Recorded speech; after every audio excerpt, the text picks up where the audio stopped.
ماہ ربیع الاول کی بابت عظیم الشان گھڑیاں ہم سب کے سایہ فکر ہیں۔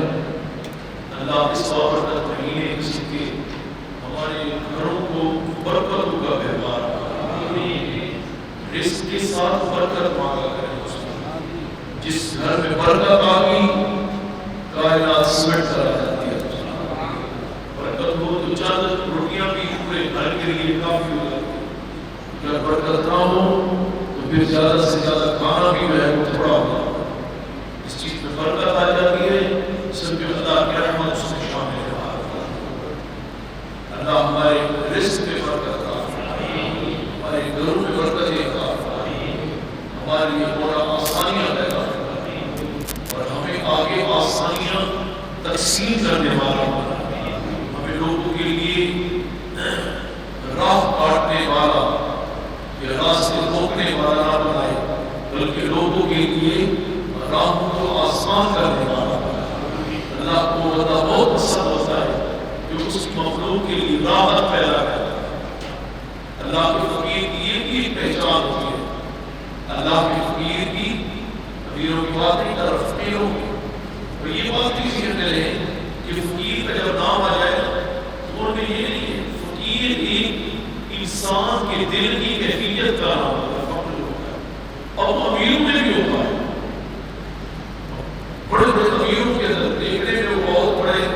آپ کو سویلائز زمین کے بڑے، لیکن اللہ نے ان کو دل کی فقیری عطا کی، دل کی وہ دل کے اندر فقیرانہ منصب رکھتے ہیں، بشر رکھتے ہیں۔ اور ایسی بات آپ دیکھیں گے بہت غریب ہوتے ہیں لیکن ان کی حالت جو ہوتی ہے خدا کی دھوکہ بازی، چتر بازی، لوگوں کی ساتھ زیادتی، دھوکہ بازی۔ بعض جو اللہ کے فقیر ہوتے ہیں وہ جہاں بھی بیٹھے ہوں وہ اللہ کی مخلوق کے لیے ممکن آدھا کوشش کرتے ہیں کہ اللہ کی مخلوق کے لیے آسانیاں پیدا کریں۔ وہ اگر کہیں درخت کے نیچے بیٹھے ہیں تو وہاں پانی بھر کے رکھتے ہیں کہ راہگیر یہاں سے گزرے گا تو پانی پی کے چلا جائے۔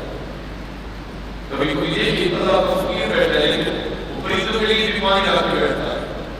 وہ انسان کے لیے بھی پانی لا کے بیٹھتا ہے۔ اس کو پتہ ہے دوپہر کا وقت ہے، گرمی کا ماحول ہے، یہاں سے لوگ گزریں گے تو چلو پانی پی لیں، اس کی نیت ہوتی ہے۔ جنگلوں میں بھی بیٹھا ہے، دنیا کے سفر میں رہتے ہیں لوگ، سفر کے اندر رات گزرتے ہیں، بعض لوگوں کو ٹھہر کر پتہ چلتا ہے کہ وہاں اللہ کا فقیر رہتا ہے۔ اور یہ بھی واضح کے اندر ہے ہماری ذمہ دار کہ چند جملے سن لیں، اللہ کے فقیر کی خوشبو بھی نرالی ہوتی ہے، اور پھر دلواروں کو وہاں فقر کی خوشبو آ جاتی ہے۔ جس طرح بودھی کی خوشبو الگ ہوتی ہے، گلاب کی خوشبو الگ ہوتی ہے، خوشبو ہے نا۔ آپ دیکھیں گے یہ بودھی کی خوشبو ہے، آپ دیکھیں گے اس کا فوراً آپ کو اشعا میں یہ بودھی کا جو پھول ہوتا ہے اس کی خوشبو آ جائے گی۔ اسی طریقے کے ساتھ گلاب کی خوشبو ہے تو آپ کو یہ گلاب کی خوشبو آئے گی، یہ چمیلی کی خوشبو ہے، چمیلی۔ تو اللہ کا فقیر جہاں بیٹھا ہوتا ہے اس ایک فقیر کی وجہ سے اللہ اس علاقے والوں میں امن، محبت اور اخلاق کا مادہ پیدا فرما دیتا ہے۔ وہ لوگوں میں آسانیاں تقسیم کرتا ہے، وہ لوگوں کے لیے راہ ہموار کرتا ہے، وہ لوگوں کو سمجھاتا ہے، اور کیونکہ خدا کے لیے رحمت بن کے بیٹھتا ہے۔ اور کچھ شیطانی مشرب بھی رکھتے ہیں، اور شیطانی طریقہ رکھنے والا جہاں بھی بیٹھا ہوگا کوشش کرے گا کہ لڑے آپس، چگلی کرے گا، کبھی کسی کو اکسائے گا، کبھی کسی پہ تہمت لگائے گا، کبھی کسی پہ الزام لگائے گا، کبھی کسی کی پگڑی اچھائے گا۔ وہ شیطانی ذہن رکھنے والا ہے، وہ کبھی کسی کے ساتھ کبھی کسی کے ساتھ۔ دعا کرو اللہ نیکوں کی سنگت عطا فرمائے، اللہ نیکوں کی سنگت عطا فرمائے، اللہ نیکوں کی سنگت عطا فرمائے۔ جو واقعہ ذہن میں آ رہا ہے کیونکہ میں نے آج میلاد بیان کرنا ہے، وہ چھوٹا سا بٹس ہے اس میں۔ امام اعظم کو خلیفہ کا ہمسایہ ہے، سبحان اللہ، وہ بیچارہ غریب ہو گیا، حالات زندگی برباد ہو رہے ہیں، یہ زندگی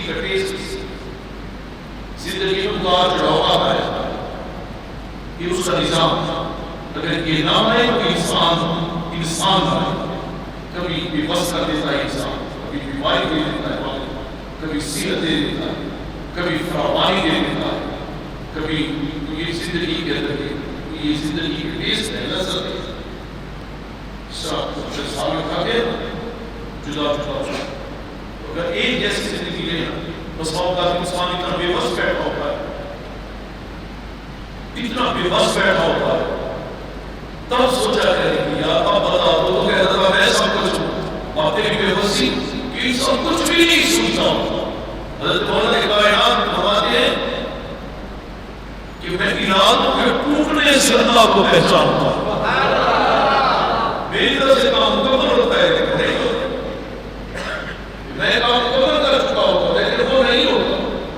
امام صاحب کے مسائل کا غریب ہو گیا، حالات اگر وہ ہو گئے، اس نے مکان تقسیم توجہ ہے میرے لیے، مکان بیچنے پہ لگا دی کہ یار میں گھر بیچنا چاہتا ہوں، لیکن والے نے پوچھا کہ اس کی کتنی قیمت ہے؟ وہ قیمت تھی مثلاً 10,000 روپے کی، اس کی جو قیمت بنتی تھی وہ 10 سے 12,000، اس نے کہا یہ 50,000 دے دو، اس نے کہا ہے 50,000 روپے، دوسرے نے کہا پاگل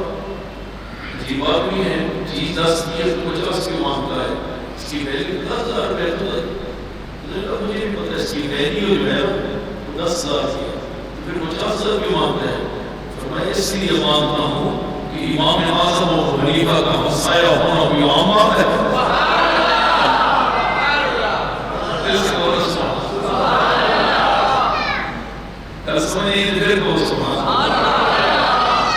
کسی عالم کا کسی اللہ تعالی کا ہمسایہ بننا بھی بڑی بات ہوئی ہے، سمجھ آ رہی ہے؟ تو امام صاحب رحمۃ اللہ علیہ کو پتا چلا، امام صاحب رحمۃ اللہ علیہ بات پہنچی، امام اعظم کا یہ کسی رحمۃ اللہ کی بات، امام صاحب رحمۃ اللہ علیہ نے اس کو بلایا اور اس کی جتنی اماؤنٹ بڑھتی تھی اس کو عطا، اور دیری کے بعد کہا جب تک میں ہوں تیری ضرورتیں پوری ہوتی رہی، سایہ میرا اتنا تک دست ہو گیا ہے، تو اللہ والوں کا قرب جو ہے نا اس کی بھی اپنی شان ہے، قرب جو ہوتا ہے اس کی اللہ والے کے قرب میں کوشش کیا کرے کہ جیسا وہاں چونکہ اس نے رات کو اٹھنا ہے، عبادت کرنی ہے، ریاضت کرنی ہے، صدقات و خیرات، تسبیحات یا تلاوت قرآن، تو یہ بات یہ ہے احوال اسی مطابق جب بارش ہوتی ہے نا تو پھر وہ یہ نہیں کہتی اس وقت قرب میں بارش ہوگی، وہ روڑی میں بھی بارش ہوتی ہے، گندگی میں بھی بارش ہوتی ہے، اب پھول پہ بارش ہوتی ہے وہیں رہ جاتا ہے، جب ہمسائے کے حضور نیک آدمی ہوگا تو وہاں تلاوت قرآن سے رحمت برسے گی، انسان کے اپنے گھر میں بھی برسے گی۔ مسجد میں ہمسائے کی زندگی اللہ کی قدم تو کوشش کیا کرے زندگی کے بسا اوقات ایسا بھی ہوا ہے واقعہ پڑے کہ اللہ نے ایک ہمسائے کی وجہ سے اللہ بخشش کا سامان کرتا، ایک ہمسائے کی وجہ سے اللہ بخشش کا سامان کرتا کہ تو فلاں کا ہمسایہ تھا، وہ آواز تیرے کانوں میں پڑتی تھی نا، اس کی صحبت کی وجہ سے اللہ اس کی مغفرت فرما دیتا ہے، اللہ اس کی بخشش کا سامان